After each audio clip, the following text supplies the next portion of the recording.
I said what I said, nigga, that's that. You said what you said, now you can't backtrack. Look, it's me against that whole fucking rat pack. I set him up to promote my song, that was a rat trap. Yeah, and I was ready for that backlash. I go anywhere in this world as long as Brody got that backpack.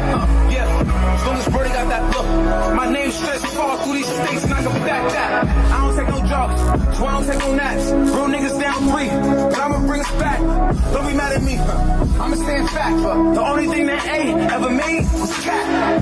Yeah, what's the matter? I can't troll too. They troll me, nigga what I go through. What started as a few words typed on social media has now spiraled into one of the most uncomfortable and revealing clashes hip-hop has seen in years. Not because of violence, not because of diss records flying back and forth, but because of ideology, because of authenticity, because of who gets to speak for the streets and who doesn't.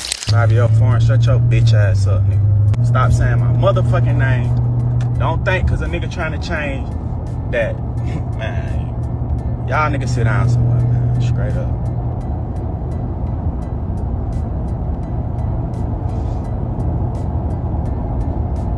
If your ass walking around with a 38, don't say nothing to me about the street. Straight up.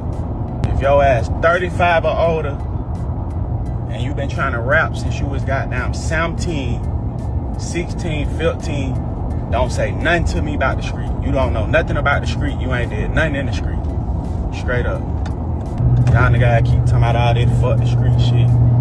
Savage this, savage that, savage this. Savage just slapped the shit out one of y'all niggas in real life. Y'all niggas know this. Stop motherfucking playing. Don't think, cause Savage on some positive shit that is, oh, let's talk about Savage every day. Let's talk about Savage all the, nah, this ain't that. At the center of this growing storm stand Fivio Foreign and 21 Savage, two artists shaped by very different cities, very different eras, and very different relationships with the idea of the streets. And when 21 Savage declared "fuck the streets," he may not have realized he was lighting a fuse that would reach all the way to Brooklyn. The tension didn't begin with a diss track. It began with philosophy. Like Future, I look at him like he a bitch magnet. What's making you think that Savage is a street nigga? Okay, and seriously now, the same when you said fuck the streets. Okay, I think he said that because he loves stuff. Honestly, the same thing you've heard about, or well, not heard, maybe you just know.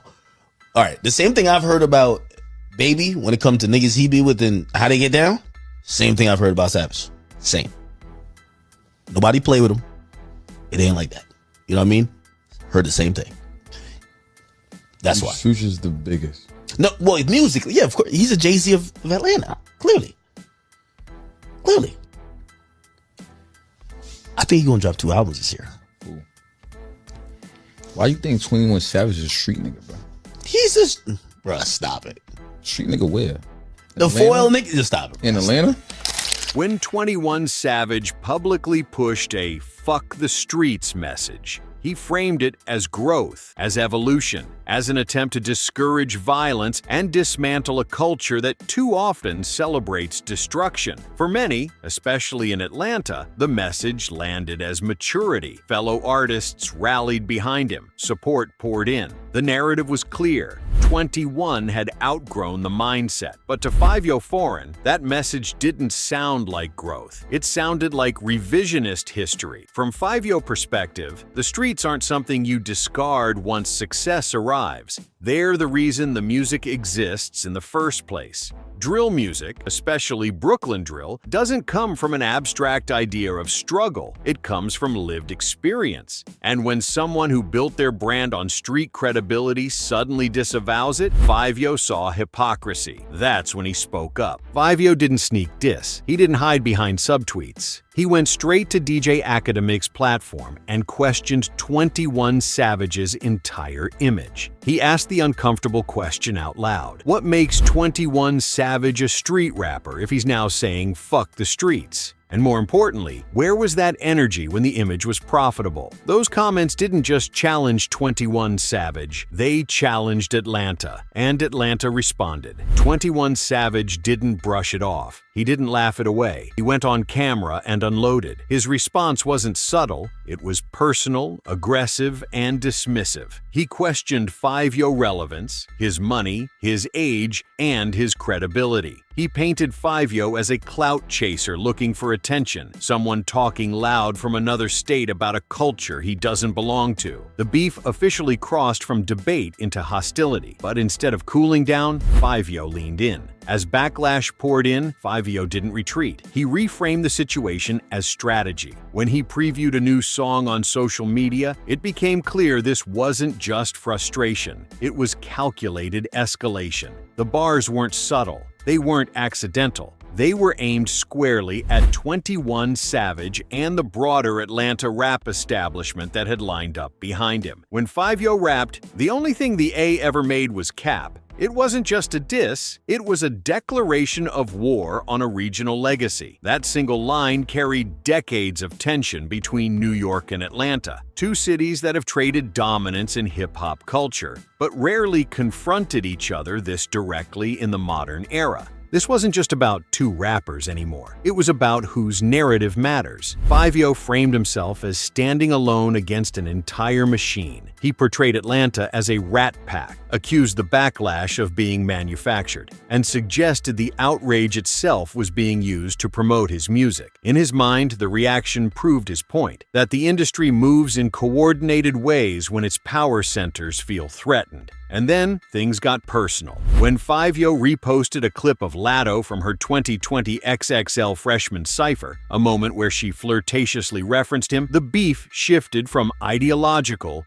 to messy. That wasn't a lyrical jab. That was pettiness by design, a deliberate attempt to embarrass, provoke, and escalate. Latto didn't laugh it off. She defended 21 Savage publicly, shutting down any insinuation and making it clear she wasn't here for Fivio antics. That defense only tightened Atlanta's ranks. Suddenly, Fivio wasn't just dissing 21 Savage. He was poking at his relationship, his support system, and his city. And 21 Savage noticed. His response was sharp, cryptic, and cutting. When he tweeted about rappers who beat up women, suddenly thinking they're tough, many took it as a direct shot at Fivio past controversies. It wasn't a diss record, it was character assassination. And it reminded everyone that in hip-hop beef, the lines between music, personal history, and public perception blur fast. What made this conflict especially volatile was its timing. Hip-hop is already in a moment of self-examination. Conversations about violence, accountability, authenticity, and responsibility are everywhere. The fuck the streets debate isn't happening in a vacuum. It's happening against the backdrop of RICO cases, fallen artists, and a growing discomfort with the consequences of glorifying street life. 21 Savage positioned himself on the side of reform. Fivio positioned himself as defending the roots. Neither side is entirely wrong, and that's why the beef resonates. For 21 Savage, the message is survival. He's seen the cost of the streets firsthand. He's watched peers lose freedom and life. His stance isn't anti-culture, it's anti-cycle. To him, telling people to leave the streets behind is an act of responsibility. By previewing a diss instead of releasing it, he keeps the tension alive without forcing resolution. By targeting Atlanta broadly instead of just 21 Savage, he widens the battlefield. By mixing ideology with personal shots, he ensures reactions stay emotional rather than rational. And in the attention economy of hip-hop, attention is currency. 21 Savage, on the other hand, has largely stopped engaging directly. His responses have been brief, pointed, and dismissive. That restraint may be strategic. It may signal that he doesn't see Fivio as worth prolonged engagement. Or it may indicate confidence that the industry and culture are already on his side. Either way, the silence speaks. As of now, there's no full diss track from either camp, just previews, posts, and tension hanging in the air.